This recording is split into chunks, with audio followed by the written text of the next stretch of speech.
예. 오늘 교회사 한국교회사 한국교회의 세계 계시록 이제 그런 말로 우리가 시작했는데 오늘 마지막 시간인데 잠깐 기도하고 시작하겠습니다. 고마우신 우리들의 아버지 하나님이시여, 세계를 주장하시되 한국을 통해서 세계에 보이시고자 하는 당신의 크신 계시와 섭리와 경륜의 길이 계신 것을 우리가 역사에서 배울 수 있었고 알 수 있었습니다. 고마우신 하나님 감사합니다. 우리 한국교회를 일으켜서 당신의 뜻을 세계에 비치고 또 그것을 계시하게 하는 하나님의 사랑으로 우리 한국교회를 그리고 한국을 택하시고 인도하신 하나님의 사랑과 은혜를 감사합니다. 우리 온 한국교회가 그리고 한국의 이와 같은 세계사적인 그런 사명을 역사를 통해서 깨닫고 분명히 알아서 우리들에게 맡겨진 사명 다 감당하는 충성된 주의 종으로 설 수 있도록 축복하여 주시옵소서. 한 학기 동안 함께 지난 우리들 모든 동료들 주님께서 같이 하셔서 한국교회사를 통해서 하나님께서 우리에게 보여주신 당신의 섭리와 경륜과 앞으로의 예정을 이 역사를 통해서 분명히 깨닫고 하나님께 무릎 꿇고 기도해서 사명 다짐하기를 서약하는 당신의 사랑하는 모든 자녀들 위해 함께하여 주시옵기를 간절히 기도하고 나옵나이다. 이번 한 학기 동안 함께하신 하나님께 감사하며 지금은 시작하는 시간이 오니 마치는 시간까지 주님께서 함께하여 주시옵소서. 하나님의 사랑과 축복을 감사하며 우리 다 같이 예수님의 이름으로 간절히 기도하옵나이다. 아멘. 오늘 우리가 한국교회사와 세계사 거기다가 제가 타이틀 붙이기를 세계를 향한 한국의 계시의 역사, 세계 계시의 역사다, 그런 것을 부제로 삼아서 한 학기 동안 말씀드렸는데 오늘은 마지막 시간이기 때문에 결론적으로 말씀드리고 따라서 지금까지 우리가 말한 것들을 한번 정리하는 그런 뜻도 되고, 그래서 오늘은 한국교회사와 세계사 그것을 총괄하는 결론을 맺는 그런 시간으로 가졌으면 좋겠다, 그런 생각을 합니다. 저는 이사야서를 특별히 좋아합니다. 여러분들께서도 잘 좋아하시겠지만은 이사야서에 내가 너를 세워 백성의 언약과 이방의 빛을 삼으리라, 이사야 42장 6절인데 특히 여러분들 시간이 있으면 이사야서를 많이 읽으시면 좋겠습니다. 왜냐하면 이사야서는 거의 제2의 창세기라고 할 만큼 새로운 것에 대한 그런 것이 많이 있습니다. 특히 이사야 60장부터는 여러분들께서 잘 읽어보시면 거기에서 여러분들께서 가슴을 펴고 힘을 내고 손을 뻗고 멀리 바라보며 하나님의 뜻을 우리가 세상에 펴야 되겠다는 그런 생각을 다짐하게 하는 그런 구절들이 많이 있습니다.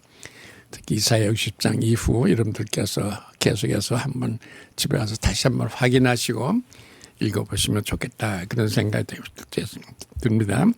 내가 눈먼 자들의 눈을 밝히며 갇힌 자를 감옥에서 이끌어내며 흑암에 앉은 자를 나오게 하리라. 이제 내가 새 길을 알리노라. 그런 타입의 새로운 세계, 지금까지 아주 이스라엘 백성과 모든 세계가 하나님 앞에 죄 짓고 불충하였던 그런 모든 것들을 다 씻어버리고 이제는 새 일을, 새로운 창조의 세계를, 새로운 세계를 향해서 걸어가는 것을 다짐하게 하는 그런 기록들이 있는 것이 이사야서 특히 60장 이후다 하는 것을 보시면서 생각하시면 좋겠습니다. 우리가 처음에도 말씀드렸지만은 선교사들이 우리나라에 처음에 들어와서 조선이라고 하는 글자를 쓰고 굉장히 좋아했다, 그런 말이 하는데 1946년에 영국 옥스퍼드 대학의 총장이 목사였어요. 바타필드라고 하는 그런 목사인데 그 목사가 기독교와 역사, History and Christianity 그런 그 역사를 그런 책을 썼는데 1946년에 썼어요. 여러분들 잘 들어보세요. 1946년에 책을 출판했다 그런 얘기예요. 그러면 영국 2차 대전 싸우는 도중에 그 책을 썼다 그런 얘기예요. 그렇잖아요. 46년에 출판했다 그러면은 하여튼 그 제2차 대전 한복판에 런던이 그냥 불바다가 되고 매일 독일 쪽에서 폭격기가 날아와서 영국을 폭격하는 그런 참혹한 그런 2차 대전 한복판에 어딘가에 앉아가지고 책을 썼다. 이런 거가 우리들의 마음을 감동시키는 거예요. 어떻게 전쟁 중에. 왜냐하면 그 책을 보면은 그 영국이 아주 어려울 때 제2차 대전 말기 아주 힘들었어요. 계속해서 독일에서 폭격기가 날아오고 런던 뭐 그 외에 모든 도시들 다 폭격하고 그러는 바람에 아주 힘들었는데 그때 어딘가에 앉아가지고 책을 쓰고 있었다 그런 건데 기독교와 역사다.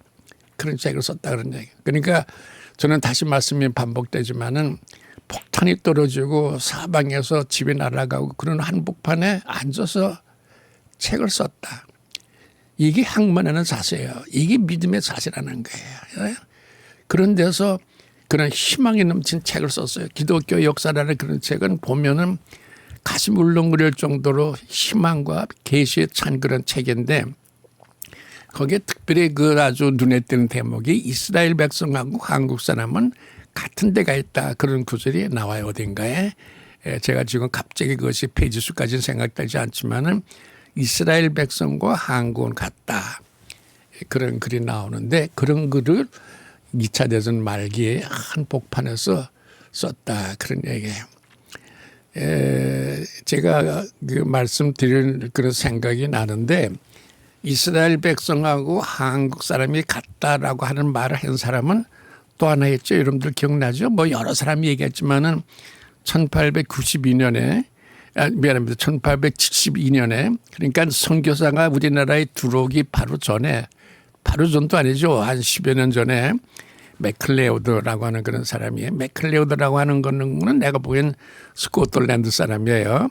맥클레오드라는 사람이 이스라엘의 잃어버린 10지파 The 10 Lost Tribes of Israel 그러니까 이스라엘이 잃어버린 10지파라는 책을 썼는데 이제 제가 앞으로 그런 말 쓰겠지만은 약간 과학적으로 그리고 학술적으로 정확한 그런 거 인용도 하고 이렇게 해서 쓴 책이라는 것보다는 약간 그런 예언자적인 그런 책으로 쓴 건데 한국 사람과 이스라엘 사람은 같다 그런 거고 아까 얘기 바타필드가 그런 거고 이 맥켈레오드는 이스라엘의 본래 12지파인데 지금 2지파밖에 남아있지 않거든요. 그 10지파가 지금 어디 간지 모르는데 이 맥켈레오드는 그게 한국 사람이다. 그런 말 하고 있는데 어느 정도 근거가 있으니까 그런 말 했지 그냥 엉뚱하게 그런 말 했겠어요. 그런데 그때만 해도 과학적으로 학술적으로 그야말로 학술적인 책을 쓸 만한 그런 모든 자료들 인용들 이런 걸 해가지고 쓸 때가 아니니까 조금은 황당하게 들릴지 모르지만은 이런 책을 썼다 그런 얘기야. 내가 이제 좀 이따 얘기하겠지만 우리나라에 대해서 제일 처음에 완전히 학술적이고 과학적이고 체계적인 객관적인 그런 책을 쓴 사람이 1881년에 그리피스라는 사람, 윌리엄 그리피스라고 그 사람이 코리아 The Hermit Nation 은둔의 나라 한국이다 이런 거 친 사람이 우리나라에 관해서는 역사적으로 최초의 과학적이고 학술적이고 체계적인 완전히 아주 객관적인 그런 자료들 가지고 쓴 책이 바로 그 책인데 그 책은 1882년에 나왔고 지금 말하는 맥클레오드라는 사람은 1872년에 썼는데 하여튼 이스라엘과 한국이 같다 그런 말을 했다 그런 얘기. 그러니까 한국이 그만한 정도의 세계적인 사명을 띄우고 나왔다 그런 말이 되는 거고 또 앞으로 한국이 갈 길도 그런 데 있다라고 하는 그런 말이 될 거예요. 따라서 내가 이사야서를 좋아한다 그런 말을 아까도 했는데 이사야 42장 6절에 있는 내가 너를 세워 백성의 언약과 이방의 빛을 삼으리라 라고 하는 그런 말에 저기 나오는데 나 여호와가 의로 너를 불렀은즉 네 손을 잡아 너를 보호하며 너를 세워 백성 연약과 이방인 빛이 되게 하리라 그런 건데 내가 이 구절을 아주 좋아하는 것처럼 여러분들께서도 이거 좋아하면 좋겠어요. 너라고 하는 거니까 2인칭하네요. 그러니까 뭐 객관적으로 뭐 누굴 대해서 얘기 쓰는 게 아니라 너 말이야. 내가 너를 세워서 그리고 너를 잡아서 내 손을 잡아서 그리고 너를 이렇게 내가 안고 보호하며 너를 세워서 온 세계에 백성 연약과 이방의 빛이 되게 할 것이다. 이렇게 그런 말인데 여러분께서 성경 말씀 많이 외우시겠지만 이 말씀도 꼭 외우시면 좋겠다. 그런 생각이 납니다.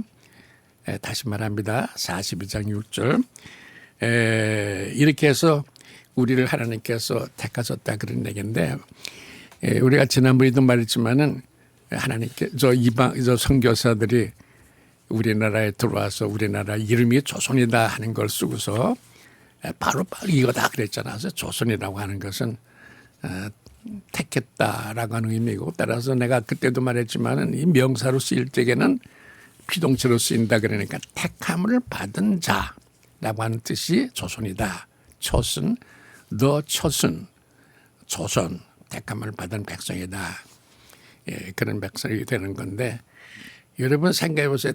택할 적에는 무엇을 위해서 택했어요.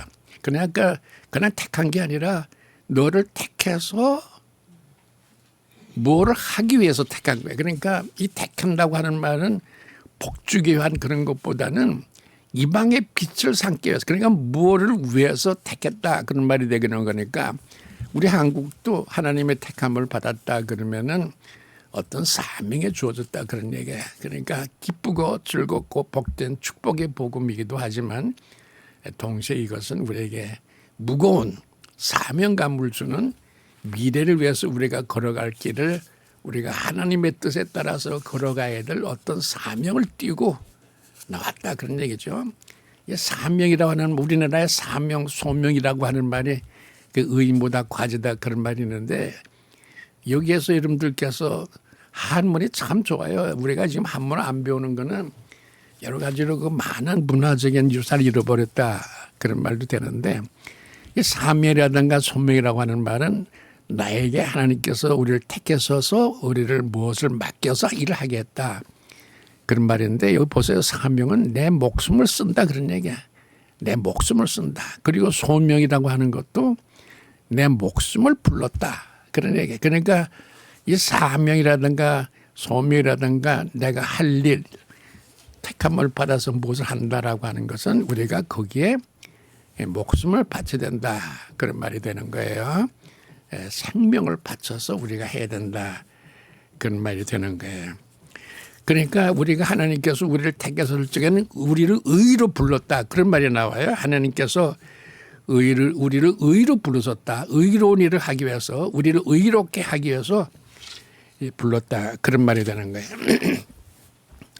여러분 우리가 지금 이제 우리들이 한 이야기를 이제 다시 한번 확인하고 총괄하는 그런 시간이 오늘이 됐기 때문에 말이 또 이제 반복되는 그런 경우가 있겠지만은 하나님께서 의를 의로 부르셨다. 그런 얘기는 우리가 의롭지 않았다. 그런 말이 되는 거예요. 우리가 의롭지 않았다. 여러분들 아시죠? 내가 그전에도 말했지만은 하나님께서 우리를 의로 부르셨다 그런 말은 우리에게는 어떤 흠이 있었고 죄가 있었다 그런 말인데 우리가 그전에 처음 들어와서 얘기를 했죠. 우리가 처음 인류의 살인 사건이 예배당에서 진행됐다 그런 얘기를 했죠. 그러니까 이것이 왜 한번 다시 한번 확인해요. 왜 예배당에서 하나님께서 인류 최초의 살인 사건을 저지르게 했는가? 그런 것을 한번 우리가 따져보고 또 어떤 의미에서는 그거 뭐 질문 받으면 아주 난처한 그런 질문인데 우리가 한번 생각하면 그래요. 자 보세요. 우리가 예배당에 갈 때는 우리가 최선의 상태, 가장 의로운 상태에서 우리가 예배당에 가죠. 한 주일 동안 우리가 죄를 지었다. 그러나 우리가 주일날에는 주님 앞에 가서 모든 죄를 고백하고 회개하고 주님의 사랑에 구한다라고 해서 우리의 생애 중에서 가장 거룩해지고 의로워지는 순간이 예배당에 가는 순간인데 인류 최초의 살인사건은 창세기에 보면은 예배당에서 진행됐다 그거야. 가인이 아담을 보고 아니 미안합니다. 가인이 아벨을 보고 저놈이 제사는 받고 왜 내 거는 안 받아 죽일 마음이 생겨서 예배당에서 나가서 예배당 저 뜰에 가서 죽였다. 그게 인류 최초의 살인사건 아니에요. 우리가 이런 것을 볼 때 참 난처하지 어떤 의미에서는 친구들이 와서 그렇게 물어볼 수도 있죠. 그리고 우리가 한번 얘기한 걸 오늘 결론적으로 하니까 다시 한번 확인하는데 하나님께서 우리를 의로 불러줬다 하는 얘기는 우리가 잘나서 부른 게 아니라 우리도 죄인이지만은 우리를 의로 불러서 하나님의 사역을 맡긴다라고 하는 감사와 찬송 그래서 헌신의 동기가 되게 하는 그러는 것이 여기에 문맥상으로 나타나 있다 그거야. 그걸 보면은 벌써 우리가 그때 노아의 얘기도 했죠. 노아는 의롭기 때문에 노아하고 그 가족들을 홍수의 심판에서 그들을 살려줬어요. 그런데 홍수가 다 끝나고 노아가 너무 고마워서 제사를 드렸죠. 번제를 드리니까 그 번제를 받으실 때 하나님께서 분노하셨다 그런 얘기를 우리가 했죠. 하나님께서 이런 말 하셨죠. 사람이 어렸을 때부터 그런 말에서 어렸을 때부터 그 마음에 경영하는 것이 악하리라. 그런 말 노아한테 하는 거예요. 그러면 노아도 어렸을 때부터 그 마음에 경영하는 것이 악했다 그런 얘기. 그럼에도 불구하고 그래도 그 중에서 제일 의로웠다. 그래서 살려줬다 그런 매가 나오고 다시 한번 우리가 확인하는 거니까 여러분들께서 꼭 2번, 3번 확인하는 그 이유를 아시고 꼭 기억해 두시기 바랍니다. 우리가 가지고 있는 성경책이 제일 귀한 책이고 제일 거룩한 책이죠. 그런데 이 책을 만든 성경책을 만든 그런 것을 정경화라고 하죠. 정경화. 카노나이제이션, 카논, 정경으로 만들었다 그런 얘기예요. 그것이 381년에 다마시우스라고 하는 교황이 성경을 만들었어요. 그런데 다마시우스라는 교황은 여러분들 잘 들어보세요. 교황이 아주 훌륭하기 때문에 교황을 세우는 거 아니에요? 그런데 종교 개혁을 일으킨 동기가 된 알렉산더 14세는 아주 나쁜 그런 교황이야. 그래서 루터가 그 사람 때문에 종교 개혁을 일으킨 거예요. 그 알렉산더 14세는 여러분들 제가 영국의 에버딘 대학을 다녔는데 알렉산더 14세라고 하는 그런 교황은 영국의 중세기에 에버딘 대학을 세운 사람이야. 그 에버딘 대학에 가면 지금도 그 사람이 세운 그런 동상이 있어요. 이걸 알렉산더 14세가 세웠다. 그런데 이거 그는 아주 훌륭한 일을 많이 했어요. 지금도 우리가 바티칸에 로마에 가면 바티칸 그 성당에 찾아가는데 그 바티칸 어마어마하죠. 지금 돈으로 그걸 지으려도 몇 조 원 걸려도 그거 짓기가 어렵죠. 그걸 그때 그 사람이 진 거예요. 지금 바티칸 그거 있잖아요. 그거 요란한 그런 그 예배당 그 성전을 알렉산더 14세가 지은 거예요. 그때 그 돈을 모으는데 그거 있잖아요. 왜 그 돈을 헌금돈에 땡그릉 하는 소리가 천국문을 여는 소리다. 뭐 그런 말 해서 마틴 루터가 정말 화가 나가지고 그게 무슨 소리냐 그래가지고 일으킨 게 종교개혁이 이렇게 거거든요. 그 알렉산더 14세는 뭐 다시 반복되지만은 12살짜리 그것도 자기 아들이 교황이 어떻게 아들이 있어요. 이 교황이 좋아하는 여자가 수없이 많았어. 정부가. 미스트레스가 수없이 많았어. 그중에서 한 아이가 나왔어. 이 12살짜리 애를 추기경을 시켜. 이건 뭐 세상이 다 아는 그런 얘기니까 세상이 다 아는 정말 부끄러운 그런 얘기야. 예? 그런 그 교황이 있었다 그런 얘기야. 그런데 그 사람이 일은 또 제일 많이 했다고요. 그 사람 때 여러분들 아시지만은 포르투갈과 스페인이 그때는 해운국이야. 그 세계적으로 대서양 태평양으로 진출해 가지고 세계 기독교를 전하는 그런 사명을 다했던 해운국이야. 그래서 스페인과 포르투갈이 두 다른 나라인데 이 두 다른 나라가 배를 많이 만들어 가지고 세계에 진출하면서 식민지를 많이 만들고 그러면서 싸움을 하는 거야. 그러니까 대서양을 중심으로 해서 동쪽은 포르투갈이, 서쪽은 스페인이 맡으라라고 하는 소위 교계 예양 코미티 플랜이라는 게 있어요. 우리나라도 선교사들이 많이 들어와 여러 선교사들이 많이 들어오니까 경쟁할까 봐 지역을 분할해 준 거 있잖아요. 황해도하고 평안도는 북장로교, 경상도는 호주 장로교, 한경도는 카나다 연합교회 이런 식으로 나눠준 게 있잖아요. 이게 코미티 플랜이라고 그래. 교계 예양 그 경계선을 예의를 갖추고 양보하는 그런 계약 코미티. 그런데 스페인과 포르투갈이 그때 세계적인 해운국이 돼서 온 세계를 나가서 다 정복하는데 서로 싸우니까 코미티 그저 알렉산더 14세의 교황이 그 대서양을 경계해서 동쪽에는 포르투갈에 가라, 서쪽에는 스페인에 가라 해서 미국 쪽은 스페인이 가게 해서 남미 쪽은 이거 다 스페인 땅이에요, 그게. 그리고 동양 쪽에는 중국이나 일본이나 인도 같은 데는 포르투갈 선교사들이 와서 일하게 했던 그런 거야. 이렇게 해서 세계 선교를 교계 분양해서 성공적으로 하게 했던 놀라운 업적을 남긴 사람이 알렉산더 14세예요. 근데 세계가 제일 역사적으로 제일 악했던 그런 교황이라고 하는데 이런 일 했죠. 그리고 바티칸 세웠죠. 영국의 최초의 중세대학을 세웠죠. 이런 말들 많이 해. 그러니까 우리가 역사를 볼 때 정말 정확하게 역사를 봐야 돼. 어느 만큼은 악이고 어느 만큼은 선이다라고 하는 것을 분명하면서 하나님의 섭리가 어디에 있었던가라는 것을 분명히 찾아내고 얘기해 주는 거가 그건데 왜 역사인가? 그러니까 역사예요. 이게 선인가 악인가? 선과 악의 경계선이 어딘가? 이런 것을 그야말로 변경할 수, 분간할 수 없는 그런 오묘한 사건들이 얽히고 설키고 복잡하게 얽힌 그게 역사야. 그러니까 여러분들 역사를 배워야 돼. 역사를 배우는 이유는 하나님께서 우리 인류를 창조하시고 세상에 내서서 하는 여러분들 아시죠? 구약 성경이 다 역사 아니에요? 구약 성경이 다 내가 여자 하박국 읽고 있는데 이제 좀 있으면 말라기를 읽고 그다음에 신약 성경으로 넘어갈 거예요. 근데 구약 성경 이게 다 역사야. 신약 성경도 어떤 것은 역사예요. 여러분 신앙은 역사인데 왜 하필 신앙을 역사하고 연결시켰을까?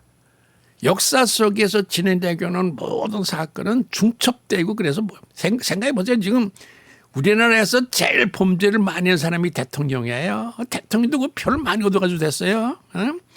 그러니까 여러분 이 세상은 정말 보기 힘들어. 정말 분간하기 힘들어요. 그러니까 우리가 역사를 배우지 않으면은 그 깊은 오묘한 그런 밑에 깔린 문맥, 이런 그 교차 복합하게 얽힌 구조, 이런 구조적인 그런 그 미스테리를 해석할 길이 없는 거예요. 따라서 역사하고 신앙은 떨어질 수가 없다. 그래서 많은 사람들이 옛날부터 역사하고 신앙을 연결시키는 책들을 많이 썼어요. 그러니까 여러분들도 꼭 역사를 꼭 공부하셔야만, 아까도 말했지만 성서 자체가 역사니까.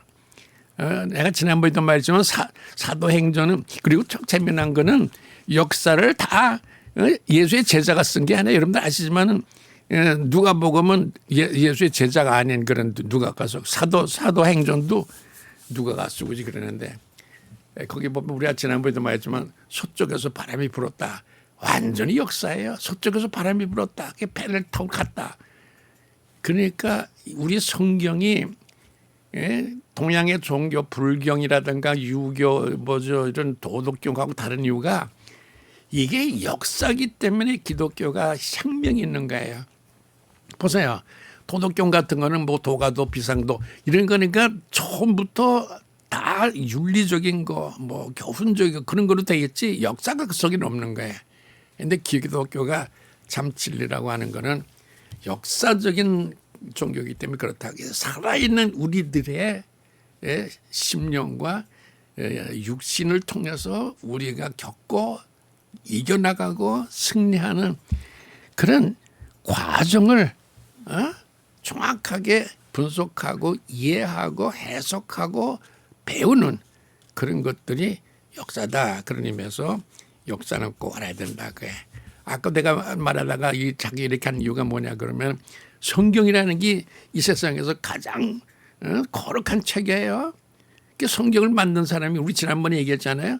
383년 1년에 다마시우스라는 교황이 만들었는데 그 다마시우스라는 교황이라는 거는 교황 중에서 알렉산더 14세만큼 아주 그 죄를 많이 지었고 또 사람을 111명이나 죽였던 그런 사람이에요. 물론 아리우스라고 하는 이단파가 교황이 되려고 그랬어요. 그러니까 뭐 죽이는 구실이 있었어요.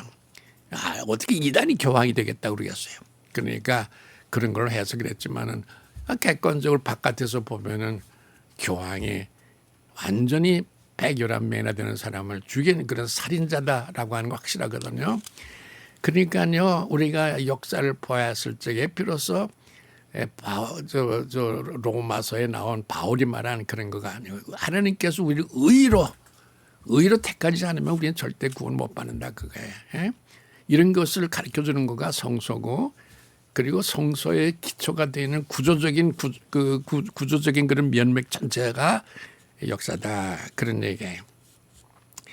자 이렇게 해서 우리가 역사를 봐야 된다 하는 그런 게 다시 한번 확인하고 지나가는 건데 역사를 우리가 배우면서 처음에 한국을 이제 보기 시작하는 거예요.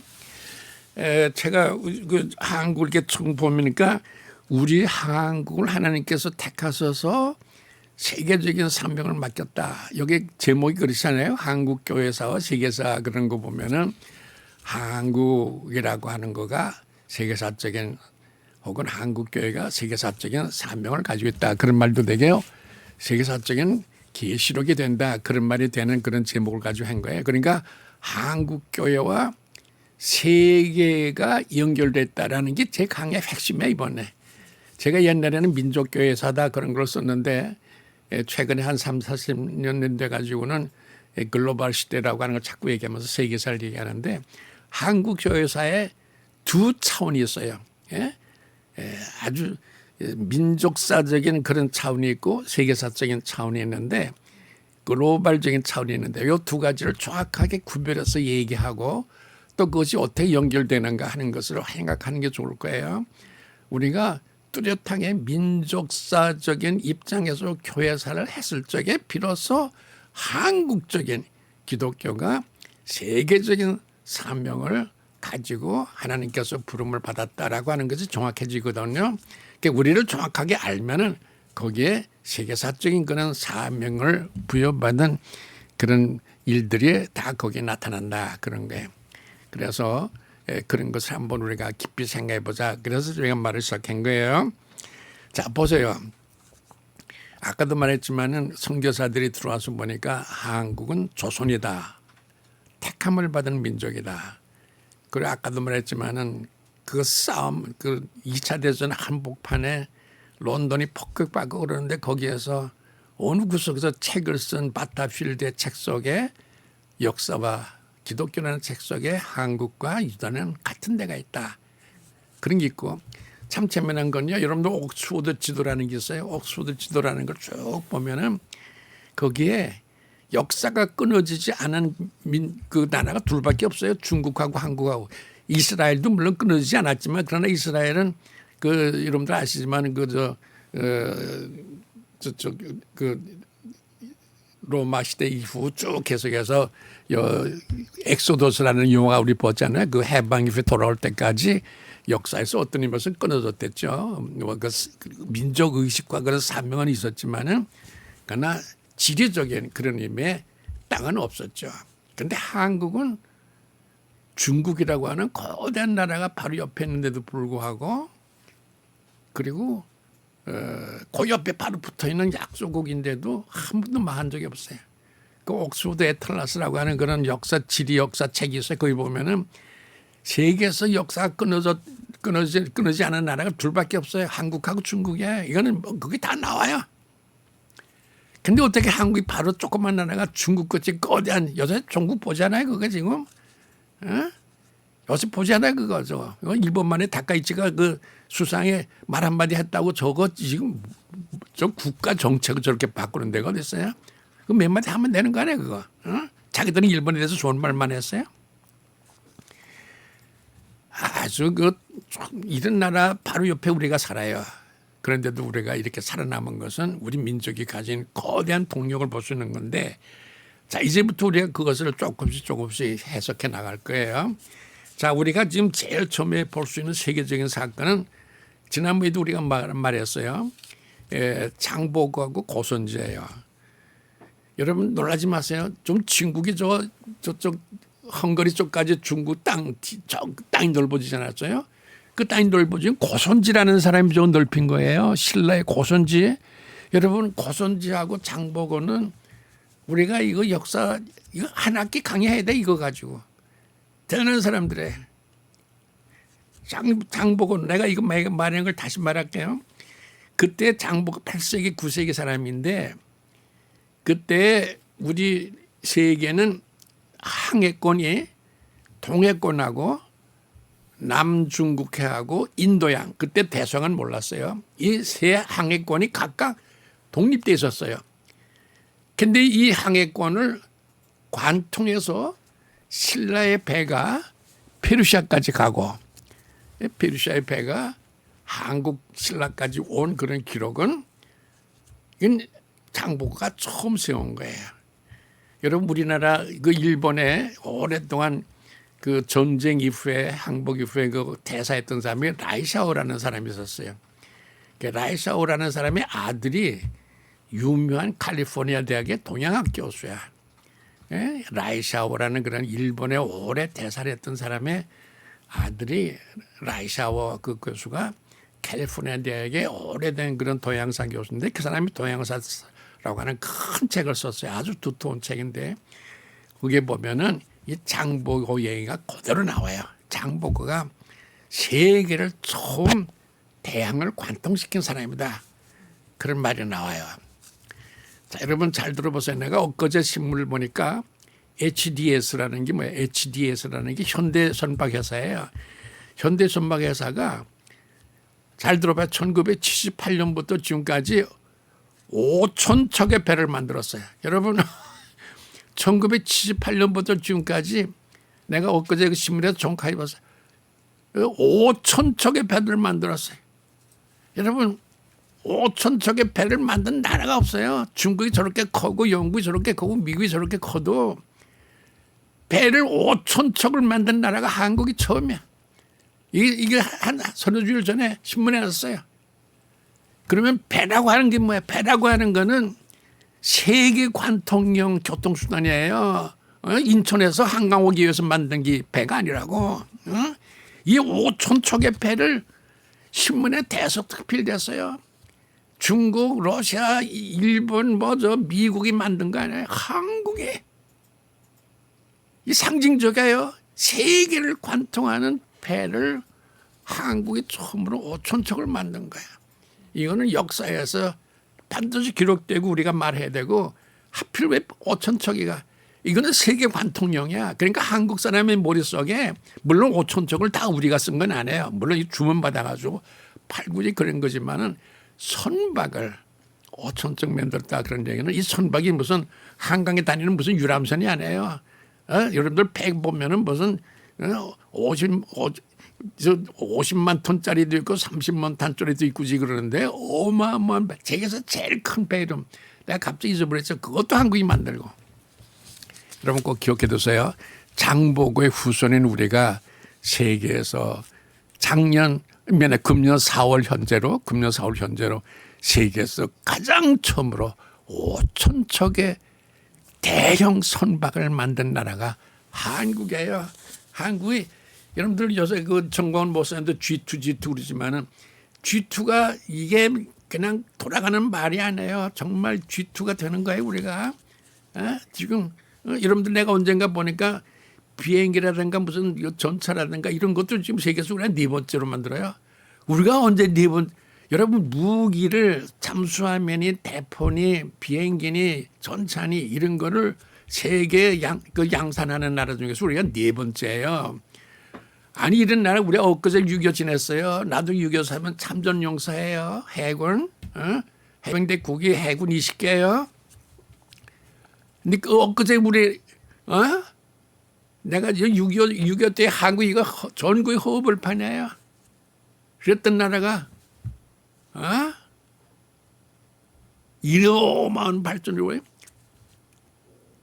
딴 건 몰라요. 군사적으로 잠수함이니 대포니 비행기 이런 거가 세계에서 네 번째로. 여러분 네 번째라고 하면 미국, 러시아, 중국 말고 한국이라는 얘기 아니에요.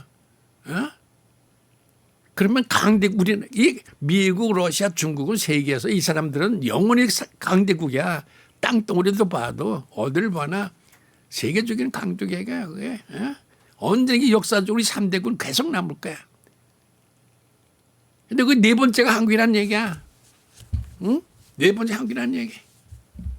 한번 책상에 앉고 가슴을 배우고 하나님께 기도해봐야 한국이 언제 이렇게 됐어요?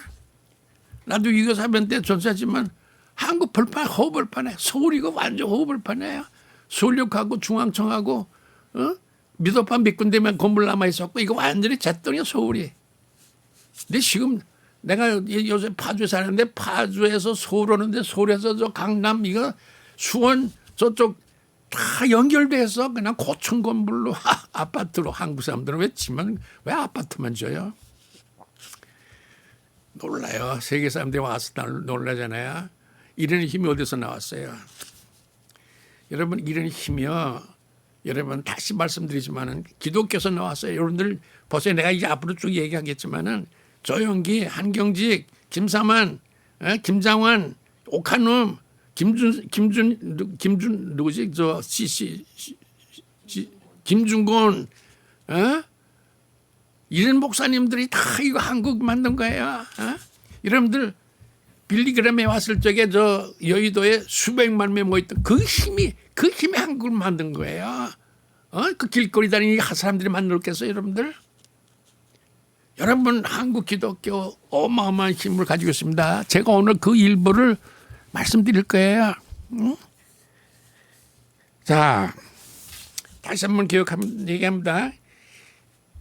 HDS 현대가 1974년부터 처음 배를 인도하기 시작해가지고 금년 4월까지 2025년 11월 20일까지 2025년 11월 20일이면 엊그제 아니에요. 지금 12월 아직도 12월 1일이죠 오늘이? 그럼 한 주일 전 25년 11월 20일에 헤럴드 경제가 발표했어요. 여러분들 신문 이런 거는 꼭 잘라가지고 메모해주고 기록해둬야 돼. 이날이 한국 역사의 창세기야. 어떤 의미에서는. 세계 대항을 지금 다니는 배들이 다 한국 배들이다 그런 얘기예요. 저 태평양을 건너고 태평양을 건너고 이런 배들이 다 한국 배들이라 그런 얘기야. 2025년 11월 20일 헤럴드 경제가 얘기했어요. 1974년 이후에 한국의 HDS가 세계에 인도한 배가 5천 척이다 그런 말인 거예요. 자, 이런 말 하면서 이제 다음에 넘어갈 텐데 꼭 이 말은 여러분들께 가슴에 내가 오늘 강의를 많이 하지만 오늘 이 강의 속에서 이 한마디만 여러분들께서 기억해둬도 오늘 강의는 다 끝났다고 볼 수 있어요. 자동차 보세요. 기동용. 우리가 기동용을 가지고 세계적이에요. 이상하잖아. 무슨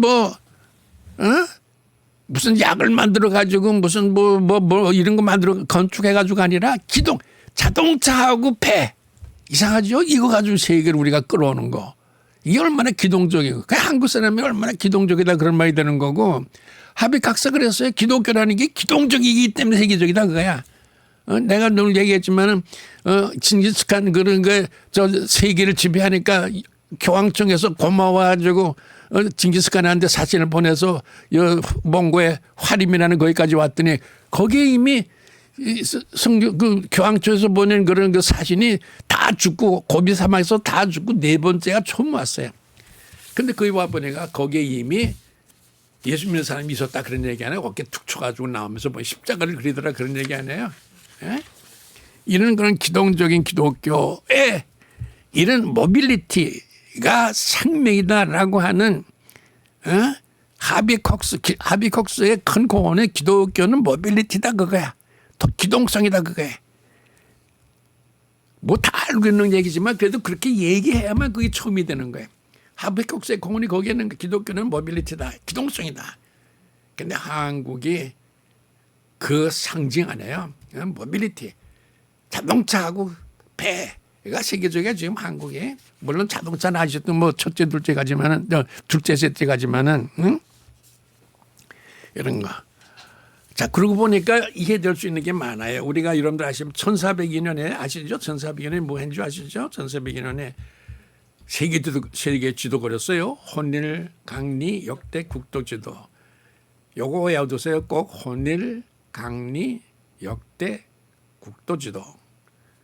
그때 세계라는 말이 혼일이야, 혼일. 예, 지금 우리가 저기 지금 그 찾으려고 애쓰고 있는데 지난번에 우리가 한번 나왔댔죠, 그제? 그 한번 했대서 우리가 했는데 지금 지도 나올 거예요. 여러분들 저 지도 보면 특별한 게 있어요. 저 한번 띄워보세요. 네?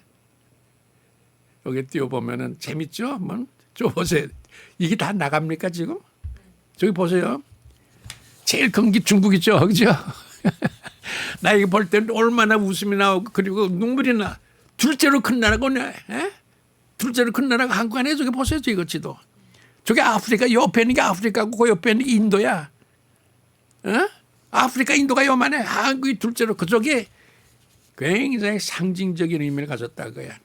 한국이 세계에서 두 번째다 그런데 우리 정광훈 목사님이 항상 G2 그러는데 한국이 정말 세계에서 둘째. 저 아까도 말했지만 미국이나 러시아나 중국을 한국이 이기긴 힘들 거예요. 솔직히 말해서 워낙 크니까.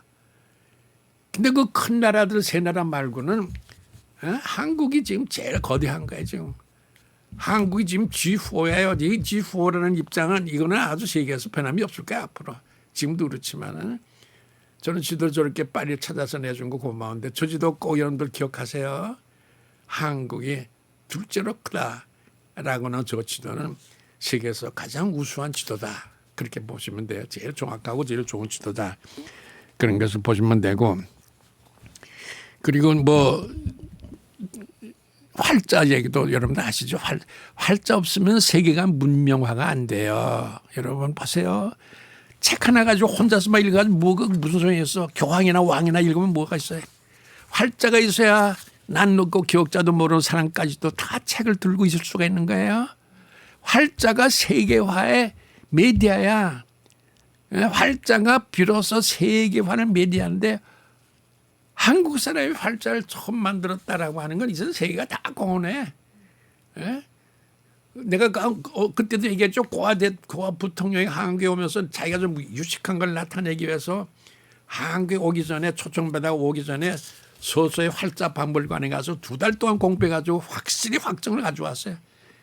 그 독일에서 그 구텐베르시가 그 활자 만들기 전에 자기 조카들을 한국에 보냈다 그거야.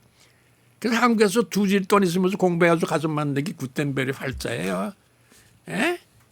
역사책을 제대로 써야죠. 구텐베르가 활자 처음 만든 게 아니에요. 한국이 처음 만들었어. 활자가 문명 세계화의 유일한 메디아야. 활자가 없으면 세계화가 안 돼요.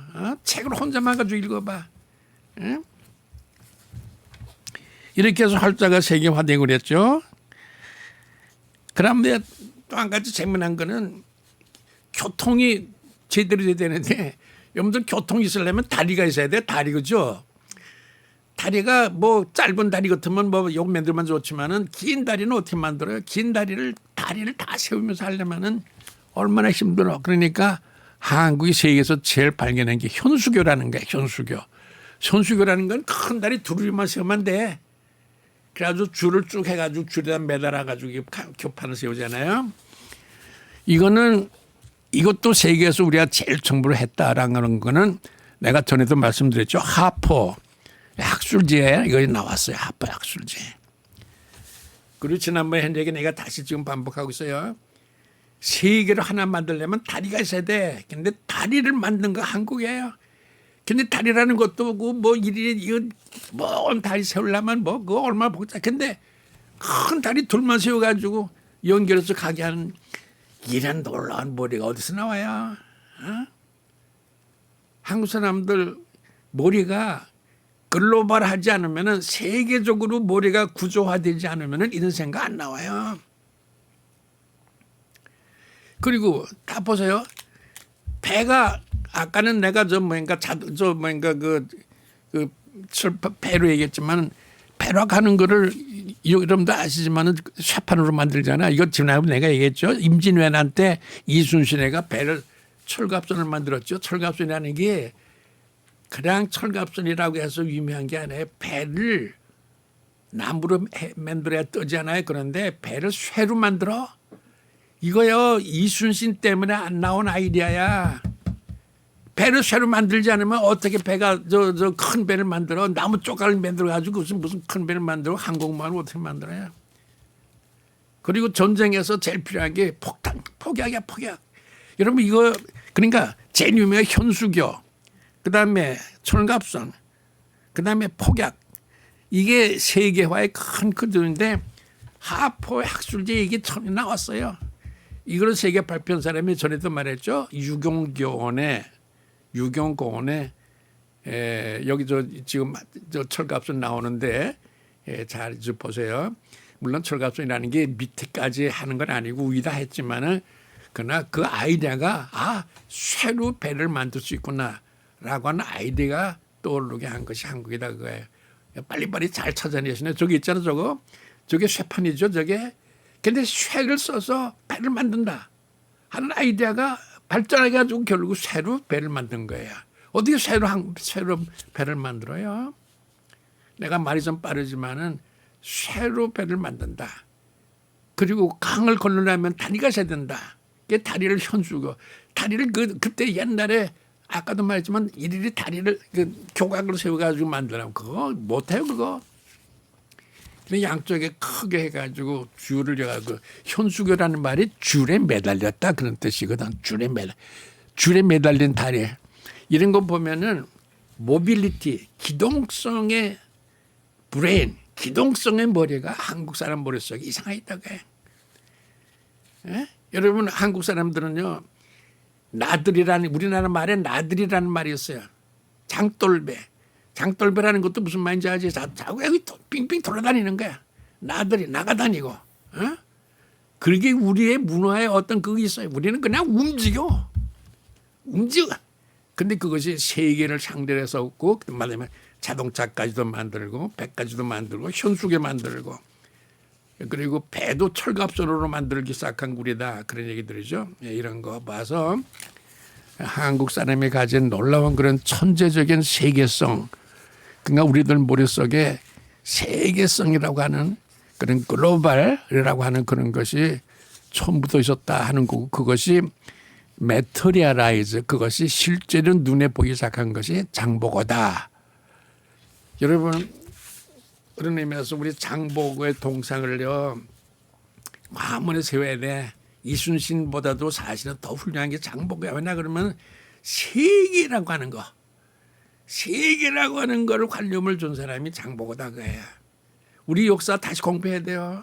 이순신 훌륭하고 뭐 을지문도 훌륭하고 다 훌륭하지만은 이 장보고라는 사람이 가진 모빌리티, 기동성, 세계를 향한 기동성, 그런 것이 한국인의 천재적인 그런 그리고 현대로 봐서도 세계적으로 발전하는 그런 큰 세계적인 고도로서의 그런 무례를 가진 사람으로서 앞장서게 된 그런 것에 장보고가 있다, 고선주가 있다. 여러분들 우리들만이라도 이순신 바로 옆에 크게 장보고 앞으로 장보고를 쳐야 돼. 앞으로 장보고. 이 장자가 좋아요. 장자가 퍼친다는 얘기야. 확장한다는 얘기야. 장씨가. 이 성이 좋아야 돼. 퍼친다는 얘기야. 널리 퍼친다. 그런 얘기고. 오케이. 자, 이렇게 해서 우리가 한국 역사 속에 천재적으로 그런 세계적인 글로벌 헤리테이지 그런 그 유산이 있고 그런 천재성이 있었다 하는 거를 우리가 지금 말하는 거예요. 자, 그러는데 이제 우리가 그 한국 교회에서 하던 거를 다시 한번 지금 정리하면서 지나가고 있는데 역사적으로 한국의 근대화의 창세기가 1882년이다. 그런 얘기를 우리가 한번 한 것 같아요. 1882년이 한국 근대사로 왔을 적에는 한국 근대사의 시작이다. 그런 얘기예요. 그런데 나는 여기서 이거 얘기하면서 그때 우리나라가 뭐 얘기했던 거 다시 반복하고 그러지만은 1882년에 우리가 세계적인 그런 국가가 되는데 그때 우리가 제일 처음에 한 것이 뭐 군의 근대화다. 군대 근대화다 그런 건 처음에 한 건 뭐 다시 말을 반복할 필요가 없고 두 번째로 중요한 게 태극기를 만든 거예요. 태극기 만든 거 다시 말하 잘 들어봐요. 우리가 임오군란 때 일본 교관을 죽였기 때문에 박영효하고 이수종이가 배를 타고 일본의 사저사로 가면서 배 위에서 현해탄을 거니면서 만들었다 그거야. 그게 지금까지의 통솔이다 그런 거예요. 그러면 배 타고 지나가는 거 아무리 뭐 늦게 가야 2, 3일만 가요 저거. 뭐 2, 3일이 뭐야 하루만 가지. 근데 하여튼 그 배를 타고 가는 동안에 태극기를 만들었다 그런 거예요. 근데 태극기가 우주적인 그런 개념을 가지고 있다 그거야. 여러분도 아시죠? 태극기 우주적인 개념을 가지고 있어요. 우리가 그때 일본 얘기도 했지만 일본은 동그란 거 햇빛밖에 없잖아. 그러니까 걔들은 어두운 게 없어요. 패배를 몰라. 그러니까 문제가 심각해. 걔들은 사죄도 안 해. 자 보세요. 이제 태극기를 한번 보세요. 태극기가 맨복판에 음하고 양하고 같이 있죠. 그 햇빛하고 어둠이 같이 있어요. 이거 참 특별해요. 저런 그 음양도 저것도 구조가 참 묘해가지고 잘 봐야죠. 음양이 같이 있는데 저기요 둘로 쫙 갈라진 게 아니라 여기 묘하게 엉키면서 그러니까 절대치는 같아요. 절대치는 같은데 거기 묘하게 엉키면서 꼬리가 잘 얇아지는 과정에 양이 시작해. 양이 적어지려고 하는데 그러니까 이게 구분된 게 아니라 같이 있다 그런 얘기야. 연결됐다가 유기적으로. 이게 둘로 딱 갈라졌으면은 둘이 양대 세력 이렇게 할 텐데 이렇게 되니까 이게 음하고 양이 서로 엉켜 있어요. 여기 묘하게. 참 묘하잖아. 난 저런 그림 정말 저건 대단한 그림이라고 봐요. 엉켜 있어요. 꼬랑지가 가늘어지는 과정이 이쪽이 커지면서 엉켜 있고 이렇게 해서 하나가 된다고 해요. 그러니까 우리는 둘이 같이 있지만은 둘이가 구분되어 있는 게 아니라 엉켜 있다 그런 얘기예요. 여기 참 묘하죠. 그러니까 어떤 때는 신호애락 그러지만은 슬프고 괴로운 거가 이런 거가 어떤 의미에서는 따로 있는 것 같지만 어떤 의미에서 같이 있는 거가 있어요.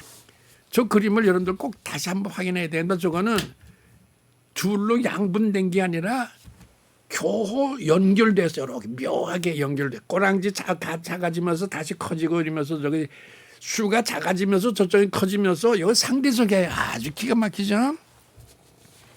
음양. 근데 더 중요한 게 옆에 있는 저걸 뭐라 그러죠? 저기 우리 선생님 잘 말씀하셨어요. 건건감리라고 그러는데 여러분 이게 얼마나 중요한 거. 세상은요 넷으로 돼 있어요. 여러분 사자성어라는 거 알죠? 사자성어의 천자문인데 천자문이라는 게 여러분도 아시지만 그게 중국의 그 한문의 기초적인 건데 그 천자문의 천자인데 똑같은 말이 반복된 게 하나도 없어요. 그거 다 달라요. 근데 그게 완전한 시야예요. 여러분들 아세요? 그게 완전한 시야예요. 그게 그냥 맹목적으로 갖다 놓은 게 아니라 다 의미가 있는 시야 그게.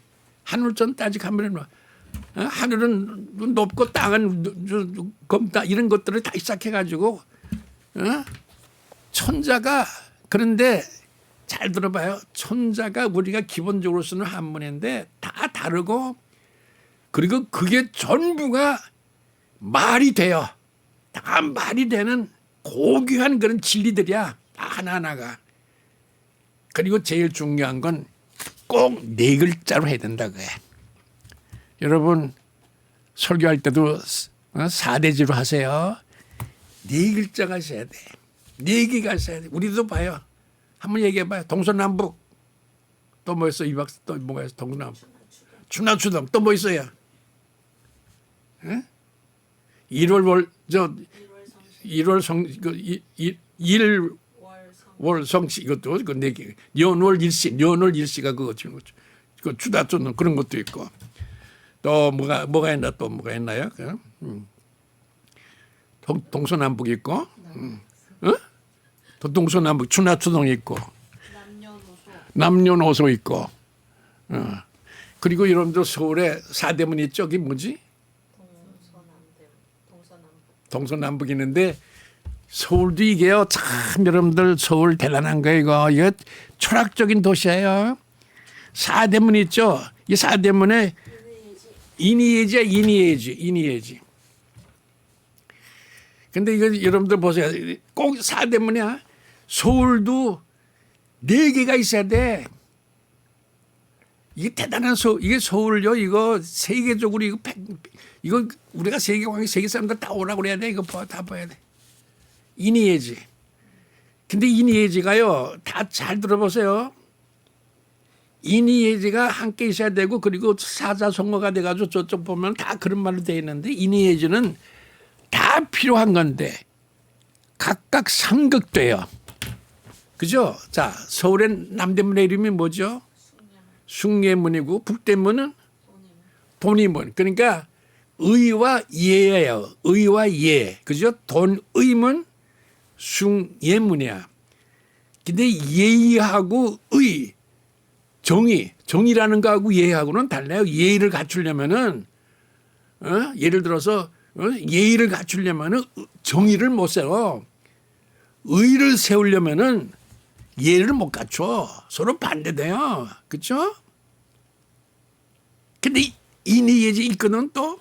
그러면 동대문은 흥인문이 아니지. 뭐라고 하나? 아니 거기다가 뭐가 들어가. 흥인지문이라 들어가. 왜 그렇게 된 줄 알아요? 서울에 보면은 서대문 서쪽에는 저쪽 산이 높아. 무슨 산이라고 그러지? 그 산이 높은데 동대문 산이 낮아. 이 차이가 돼. 그러니까 이거를 훅가시한 거야. 흥인지 훅가시한 거야. 참 한국 사람도 머리 좋죠. 그런데 그러니까 흥인 인자하다 그거야. 그리고 서쪽에는 홍지문 지혜. 그건 인자하 이쪽에는 덕이 있다 그런 얘기고 지혜 있다 그런 얘기인데 이쪽 지혜. 덕이라고 하는 거하고 지혜라는 거하고는 또 이게 또 정반대예요. 내가 이거 얘기할 때 했는지 모르지만 일제 때 채플기네라는 목사가 있어. 그 사람은 우리나라에서 동경제국대학을 나온 유일한 목사야.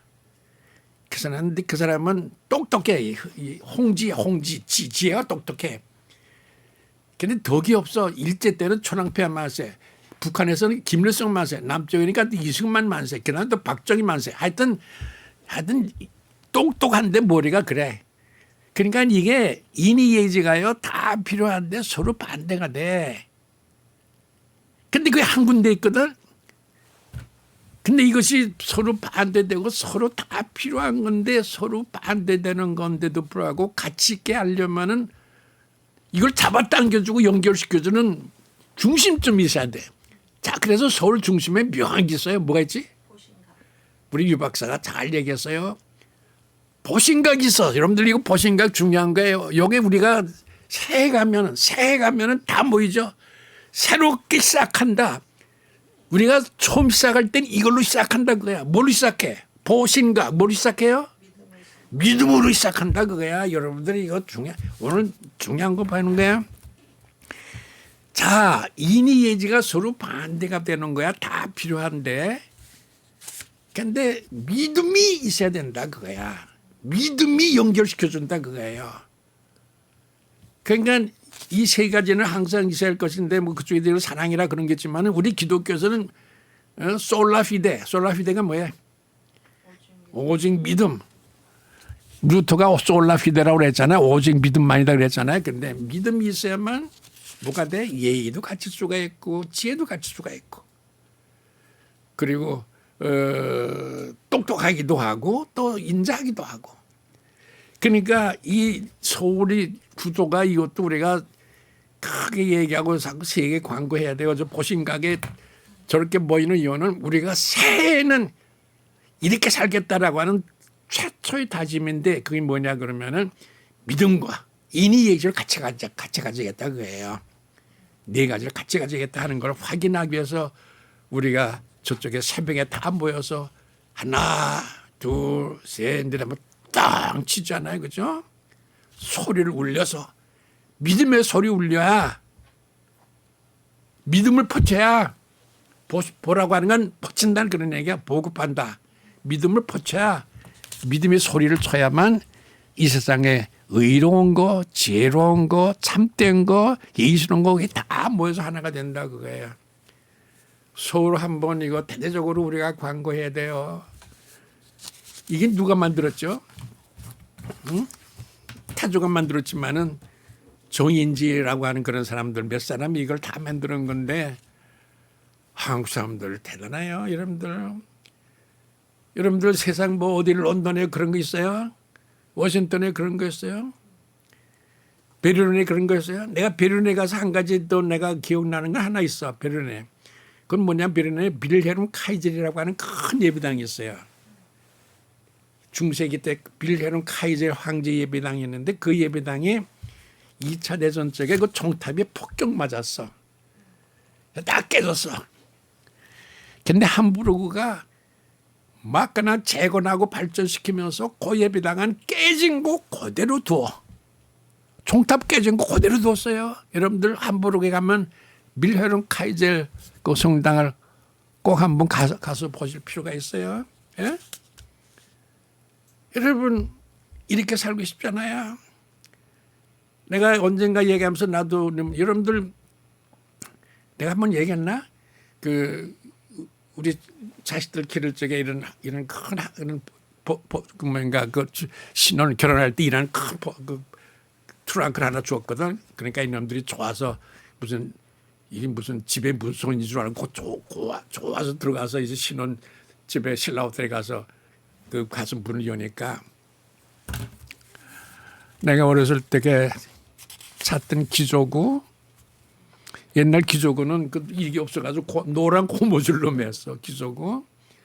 어렸을 때 했던 런닝그 반츠, 군면학교 다닐 때의 모표, 중학교 다닐 때 성적표 이런 걸 내가 다 모아가지고 줬어. 그런 걸 가지고 이놈들이 이거 처음에는 뭐 굉장한 문선주라고 좋아했는데 이러보니까 내가 어렸을 때 오점 넣었던 기저구, 잠옷, 군면학교 때 빠지, 중학교 때 성적표, 대학교 때 성적표, 옷 이런 거가 다 들어있거든. 그러니까 아버지 어머니 고맙습니다. 여러분 자기의 역사적인 과거, 역사 이걸 알아주는 게 제일 소중한 거예요. 여러분 이 소중한 거 아끼고 보호해야 돼요. 여러분 한국이 대단한 나라예요. 에? 여러분 우리가 지금 고북선 그러는데 고북선에 남부 쪽 하나 있어요 지금. 나 큰 소리 치네. 고북선에 남부 쪽 하나 있어. 현숙에 우리가 대단하다고 그래. 현숙에 남부 쪽 하나 있어요 지금 우리가. 왜 없어요? 다 나무 불 뗐어?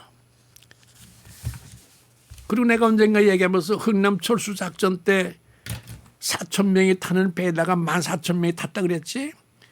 그게 흥남에서 12월 23일에 배 타가지고 12월 20일 크리스마스 때 거제도 장수포에 내렸다고 그랬지. 거제하게 구제한다. 좋죠. 내가 이거 다시 말하는 이유가 있어요. 왜냐하면 그때 그 베네디스 빅토리아 호에그 라루 선장이 그 4,000명 탈 때에 14,000명이 타시니까 어디 가서 뭘 해요? 변을 어디서 보고 다. 그러니까 그게 뭐 추운데 뭐 다들 콩나물처럼 서 있는 거지 뭐. 더럽고 춥고 몸둘 바라치고 그런데 라르 선장에 보니까 저기 예수가 있잖아요. 예수님이 있잖아요. 그 예수님이 계셨어요.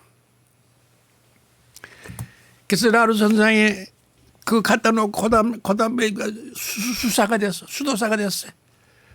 가지고 2, 3년에 죽었다라는 내가 기사를 봤어요. 주님이 함께 계셨어. 그러면 그 라르 선장에 탔던 그런 14,000명, 4,000명 탈 그런 LSD 배, 메리데스 빅토리아 배를 보존해야 될 거 아니에요. 그죠? 근데 그 배를 내가 지난번에 얘기했죠. 고철로 팔았어요. 고철로 중국에. 그걸 고철로 팔아야 여러분들 자녀들이 어렸을 때 자라던 기저귀 보존한 사람이 있어요. 고무줄 보존한 사람이 있어요. 내가 내 아들들 군면학교 다닐 때 빠찌 보존한 사람이 있어요. 그것들 보존해서 줘봐야 나중에 세상에 그처럼 보존 그 아름답고 고귀한 그런 유산이 어디 있겠어요. 이런 것들을 생각하면서 함께 제가 말씀드리려고 하는 거는 다 말이 딴 데로 가고 그랬지만은 다시 말로 다시 내가 다시 돌아오면은 지금 우리가 1882년이 우리의 창세기인데 태극기 얘기를 하면서 그때 태극기를 처음 만들어서 그래서 내가 창세기다 그러는 거야. 태극기를 처음 만들어서. 근데 그 태극기가 그런 의미가 있다 하는 얘기를 하다가 지금 거기까지 간 거예요. 제가 이제 오늘 제가 핵심적으로 말하려고 하던 거 이제부터 좀 말하려고 하는 건데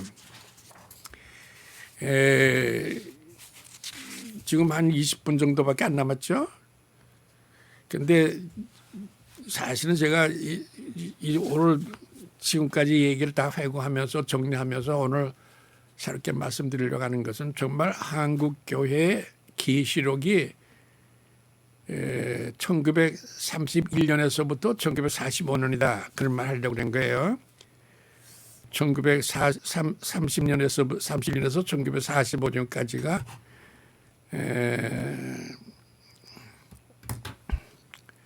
15년 전쟁기라고 그러는데 제가 이걸 보니까 꼭 여러분들한테 또 한마디 하고 싶은 게 있네요. 제가 이게 시간이 그래. 여러분들 3.1운동 알죠? 3.1운동. 3.1운동은 기독교가 그때 기독교 인구가 전국의 3%밖에 안 돼. 그런데 참여는 기독교가 10% 했고 소원에는 기독교가 45%를 봐요. 3.1운동 한마디로 얘기하기가 잘 들어. 3.1운동은 기독교 인구가 그때 2% 3%밖에 안 돼. 기독교 인구가 퍼센테이지가 2% 3%밖에 안 되는데 참여는 전체 참여의 10%가량이 기독교인이야. 그리고 잡혀가고 불타고 한 3.1운동의 모든 피해의 45%는 기독교야. 그러면 2, 3%밖에 안 되는 기독교가 손해는 다 봐. 그러니까 무슨 말이 되냐 그러면 일제로 봤을 적에는 3.1운동의 핵심이 기독교라고 본 거지. 기독교를 때려부셔야 돼. 그러니까 손해는 기독교 다 본 거예요. 자, 그런데 내가 3.1운동에 대한 얘기도 뭐 다 해서 좋을 텐데 내가 오늘 여러분들한테 꼭 하고 싶은 얘기가 이거예요. 여러분들 뭐 오늘 시간이 뭐 제가 잘 조절 못해 가지고 이런 얘기 저런 얘기 하다가 끝날지 모르지만은 이 얘기는 꼭 해야 되겠어요.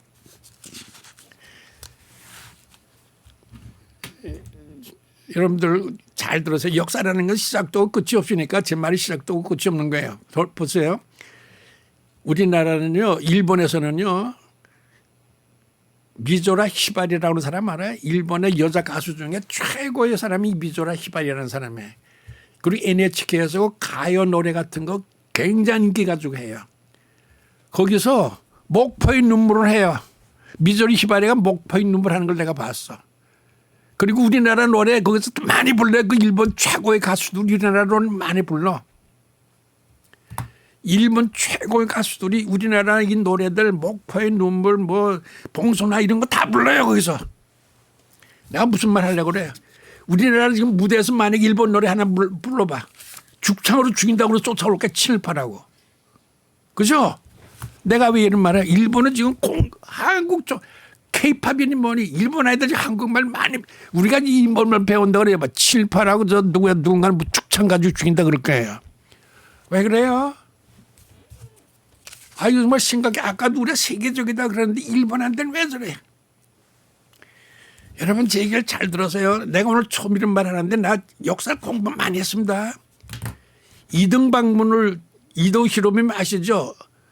이도 히로부미를 안중근해가 죽였는데 잘못 죽였어요. 이도 안중근해가 누굴 죽였? 일본에 그때 문보라고 군벌이 있었어요. 문화 쪽으로 일본을 개화시킨다 하는 파가 있었고 군 쪽으로 일본을 개화시킨다는 파가 있었어요. 군볼 문볼 그러는데 문볼의 헤드가 이도 히로부미고 군볼의 헤드가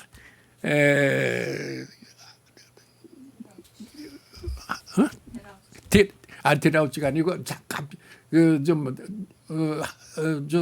야마가다 아리토모 깊은 산 속에 가야 친구가 있다. 야마가다 아리토모 잘 들어보세요 여러분들. 문볼은 이도 히로부미 군볼 군사 가지고 일본을 하자라고 하는 게 야마가다 아리토모인데 일본은 이 야마가다 아리토모가 정권을 잡고해서 이도 히로부미는 약했어요. 어떤 의미에서는 이 사람이 한국을 군사적으로 치고 한국 합병하자 그랬을 적에 내가 오늘 처음 얘기합니다. 나는 여기서는 일본의 역사책을 내가 보고하는 일본 책을 보고하는 얘기예요. 이도 히로부미는 한국 절대 병합하지 말라 그랬어요. 내가 오늘 이 처음 얘기합니다. 이도 히로부미는 한국 병합하지 말라 그래가지고 여러분들 한국 왕자 있잖아요. 이은 들여다가 일본에서 공부를 잘 시켜가지고 내가 앞으로 한국의 훌륭한 왕이 되라고 왕 교육을 시킨 거야. 이도 히로부미가. 이 기록에 다 나와요. 한국 절대 병합하지 말라. 그리고 너는 나중에 한국의 훌륭한 왕이 되라. 그래서 뭐 걔를 그냥 군복도 입히고 잘 해가지고 얼마나 교육을 잘 시켰는지 몰라. 이은. 나중에 그 일본 그 사진 나오고 그러잖아요. 근데 이등방분해가 통감부를 세우면서 한국에 통감을 오면서 석 달 정도쯤 돼가지고는 한국 할 수 없이 병합한다. 그랬을 때 안중근해가 죽인 거야. 안중근해가 죽이려면은요 야마가다 아리토모를 죽여야 되는 거예요. 이도 히로부미는 오늘 처음 내가 얘기하는데 이거는 뭐 어디 가서 얘기해도 좋아요. 내가 자료를 보고가는 거 한국 병합 절대 안 되고 한국 왕자 너 훌륭한 왕이 되라고 교육시켜주고 이러다가 오해도 많이 받고 일본에서 그냥 야단 맞고 그러다가 석 달 전쯤에 할 수 없다 병합하라 하고 통감부로 왔을 적에 이 안중근해가 죽인 거예요. 한국에 오니까 일본에서 제일 높은 사람이 오니까. 그러니까 우리가 조금 더 분명히 알아가지고 차라리 야마가다 아리토모를 죽였으면은 안중근해가 더 위대한 사람이 될 거다 그랬다 그런 얘기인데 내가 이 얘기를 하는 이유는 잘 들어보세요. 옛날 아람 왕이 저쪽 좀 그러니까 누구야 그 엘리자베스 여왕인가 저쪽 보고 내 편이 없어 저쪽에 내 편이 없어 하는 소리 치는 장면이 나와요. 구약 성경에. F. 응. 이사벨 여왕. 이사벨이 못됐죠. 그러니까 그 이사벨이 막 사람을 죽이고 그러는데 F가 그러니까 저쪽 그 이사벨 여왕이 화장하고 이러는 거 보면서 그쪽에는 내 편이 없어 소리친 거였는데 내가 이 얘기를 왜 했느냐 그러면 우리 유금주 박사도 가지고 계시지만은 세계 유명 사진들을 모은 그런 사진집이 있어요. 거기 보면은 그 어떤 장면에 그 전쟁터에 이런 글이 나와. 내 편이 누구냐 그런 글이 있는데 거기에 전쟁터에서 그런 말이 나와. 전쟁 중에도 저쪽에 내 편이 있다 그거야. 이게 유명한 글이 성경 구절입니다. 내 편이 누구야 그런 소리를 이사벨 여왕 쪽에 향해서 F가 소리치는 그런 장면인데 내 편이 누구야 그러는데 여러분 내 편이 누구야 라는 거를 우리가 일제 때도 얘기해 봐야 돼요. 잘 들어요. 이등방문이가 통감부가 되었을 적에 한국에 법조인을 데리고 와. 그런데 일본 최고의 기독교인 법조인들만 데려와요. 여러분 일본 최고의 법조인들만 데려가. 그게 와다나베 노보루 그 이름은 내가 여기다가 쓸게요. 시간이 좀 걸리더라도 이게 그 뭐니까 한문이니까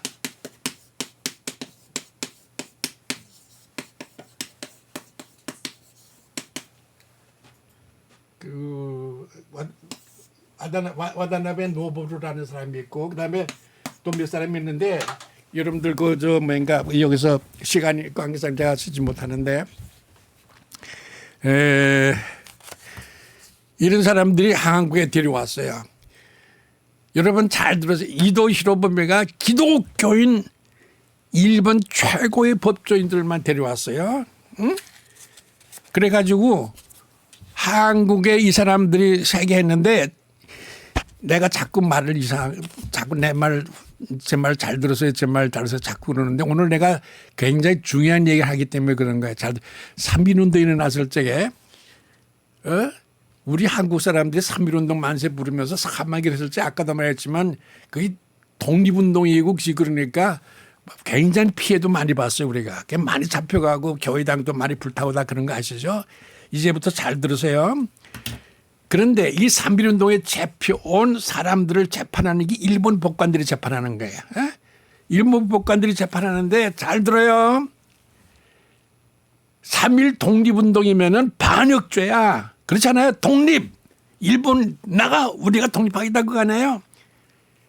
근데 이 법관들이 출판법 위반으로 재판해. 출판법 위반으로. 그리고 잘 들어보세요. 이 와다나베 노부루가 그때 경성지방법원인데 경성지방법원은 그때 최고의 법원이야. 근데 거기서 재판할 적에 잘 들어봐요. 내가 그대로 갈게. 이런 얘기를 하면서 조선 이 3.1운동 한 사람들 절대 반역자로 취급해서는 안 된다. 이 사람들 출판법 위반이다 그러면서 한 말이 여기 잘 들어봐. 내가 그대로 쏘았어요.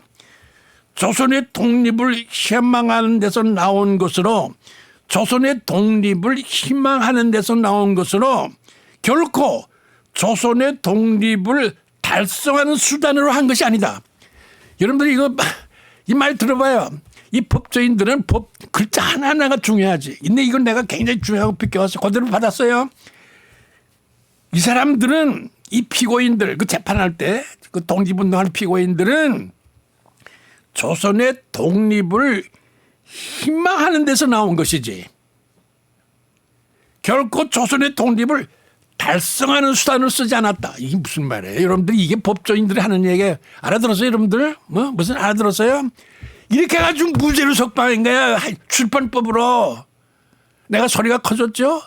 아니 이 법이라는 거는 말 한마디가 참 묘하죠. 이 사람들이 조선의 독립을 희망을 했지만은 달성하려고 하진 않았다. 이렇게 해가지고 이 사람들 그냥 출판법 위반으로 다 석방시킨 거야. 이게 일본 법원에 이거를 여러분들 우리나라 사람으로 일본에 가서 그 굉장히 연구를 많이 한 사람으로 김정명이라는 사람이 있어요.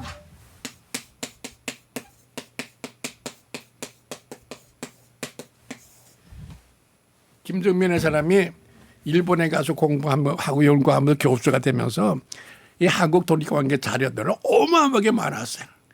내가 그걸 보다가 3.1운동 황폐에서 재판 기록을 봤는데 이게 나와요. 여러분들 눈물 나지 않아요? 아니 독립을 달성하려고 했지. 그 사람들이 무슨 독립운동을 희망만 했어.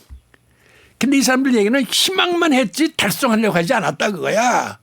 그러면서 출판법으로 그 사람들 다신 거예요. 이런 법조문이 어디 있어? 여기 여러분들 그대로 한번 써봐요. 다시 할게.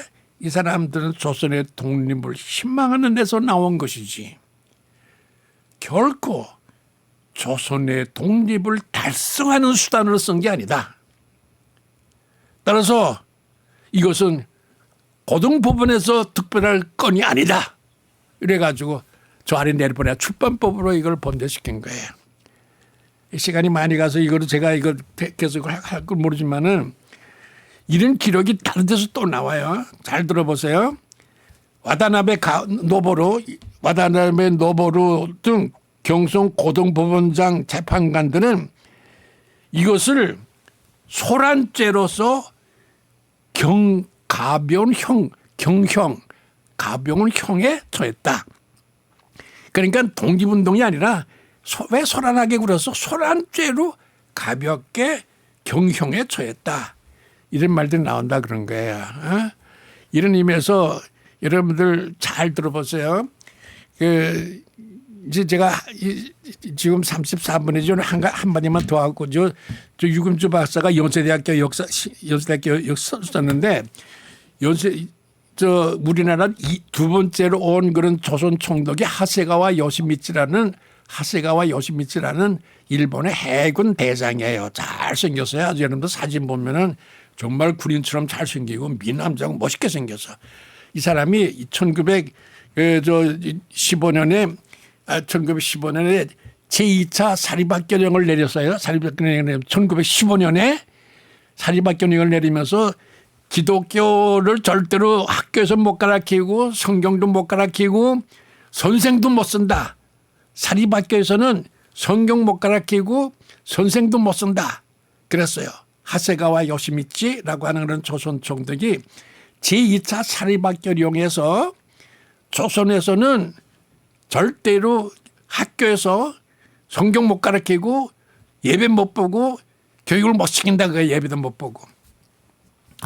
이렇게 해서 엄격한 사립학교령을 내렸는데 유금주 박사가 쓴 책을 보면 연세대학교 역사 보면 1917년에 15년에 그런 법령을 내렸는데 1917년에 연세대학교 연희전문학교하고 세브란스 의학전문학교를 기독교 연합재단으로 인가를 줘. 조선 하세가와 요시미치 다 그거 있어요. 지금 그 내 가지고 있어요 집에. 하세가와 요시미치는 조선 총독이 연희전문학교하고 세브란스 의학전문학교를 기독교 연합재단으로 인가를 줘요. 그러면 사립학교령이 뭐가 돼?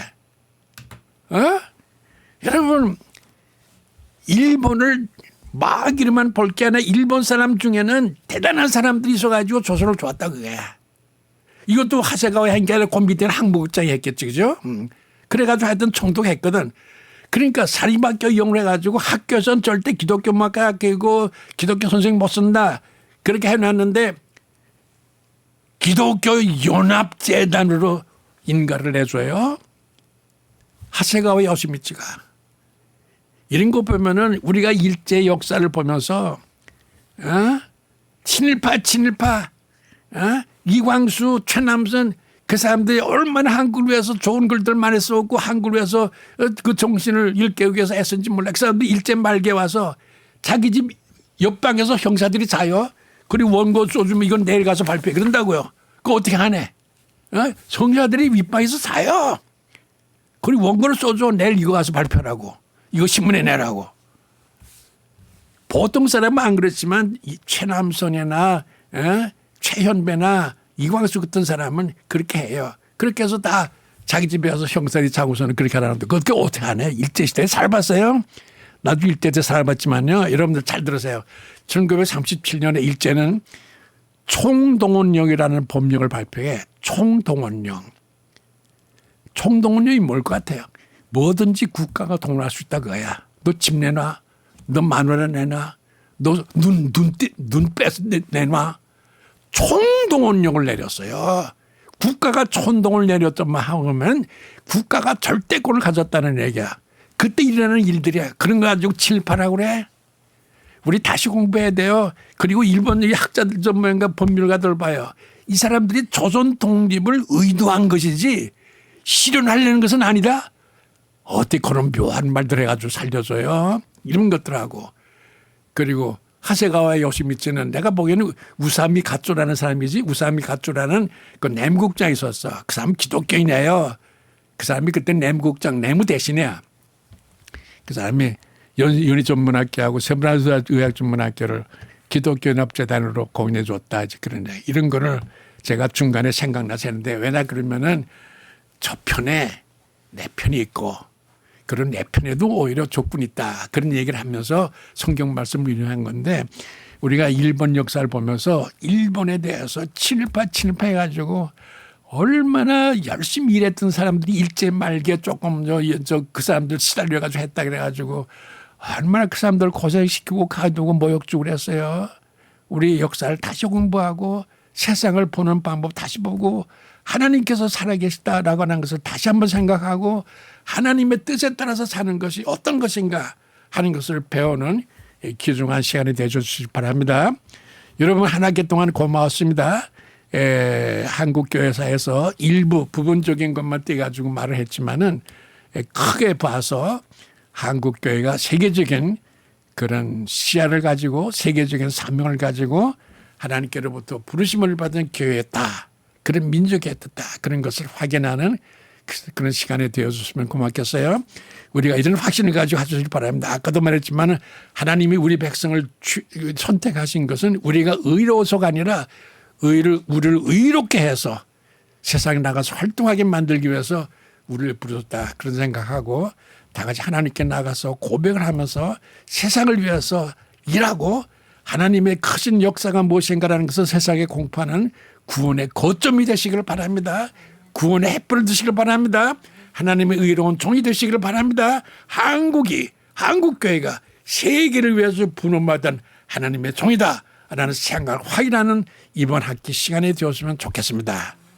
감사합니다 여러분. 감사합니다. 예.